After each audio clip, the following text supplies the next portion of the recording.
ঈদের এখনো ঢের বাকি, তবু প্রিয়জনের জন্য কেনাকাটা সারতে আগেভাগেই রাজধানীর শপিং মলগুলোতে ভিড় জমাচ্ছেন অনেকেই।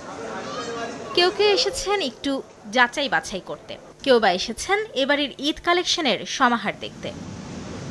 চৈত্রের খরতাপে পড়বে এবারের ঈদ, তাই সুতি এবং হালকা রঙের কাপড়ের দিকে ঝুঁকছেন ক্রেতারা। বলছেন গরম যেন উৎসবের আনন্দকে ফিকে করতে না পারে, তাই বাড়তি নজর সাজ পোশাকে।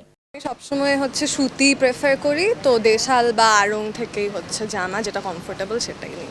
পাঞ্জাবি কিনেছি, শার্ট গেঞ্জি, প্যান্টটা বাকি আছে। আরও কিছু বাকি আছে, শার্ট, তারপর আরও জুতো কিনবো।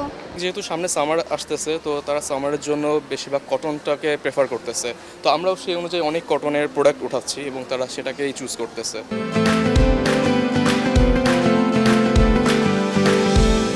এদিকে কর্মব্যস্ত দিনে ক্রেতার প্রতীক্ষায় থাকা বিক্রেতাদের প্রত্যাশা ছুটির দিনে বাড়বে ক্রেতা সমাগম।